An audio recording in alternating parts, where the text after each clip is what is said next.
அனைவருக்கும் வணக்கம். என் பேர் ஆர் கவிதா. என் பதிவு எண் 718. ராவணின் வீழ்ச்சி ஆணவத்தின் தோல்வியா தர்மத்தின் வெற்றியா?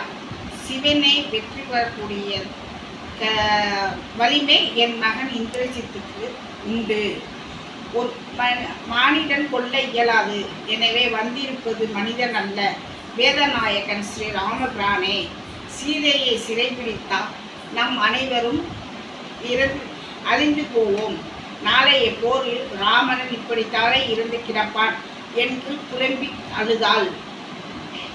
ராவணன் எழுவான், நடப்பான், மயங்குவான் என்று நினைத்தாள். அவனது ஒவ்வொரு தலையும் ஒவ்வொன்றுக்கும் சொல்லி அழும். 20 கண்களிலும் தண்ணீர் கொட்டியது. இந்திரஜித்தை காண போர்க்களம் சென்றாள். உடல் ஒரு பக்கம், கைகள் ஒரு பக்கமாக கிடந்தது.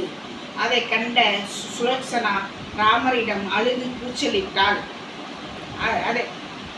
ராமர், உனது கணவரை எழுப்பிடவா என்று கேட்டார். கீழே கிடந்த இந்திரஜித்தின் ஒரு கை சுலக்ஷனாவின் முன் வந்து, சுலக்ஷனா, நீ ஸ்ரீராமனை வணங்கி அக்னி மூட்டி அதில் சுலக்ஷனா உயிர் துறந்தாள். இருவரும் உயிரில் ஒரு ஒளியாக சொர்க்கம் நோக்கி சென்றது. தனது மகன் உயிர் பிரிந்தும் ராவணனின் ஆணவம் அழியவில்லை. ஸ்ரீராமரை வெல்ல யாரால முடியும்? எத்தனை தர்மம் செய்ததன ஆணவத்தில் தன் குடும்பம், தன் நாடு, தன் அரசு பதவிகள் அனைத்தையும் இழந்தான். வாழ்க்கையில் ஒருவன் எவ்வளவு தர்மங்கள் செய்தாலும் அவன் ஆணவத்தில் இப்படி ஒரு நிலைதான் உயிரையும் துறந்தான்.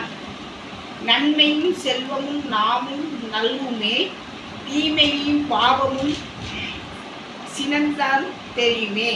ஜென்மமும் மரணமும் இன்றி தீருமே, இன்மையே ராமா எனும் 2 எழுத்து.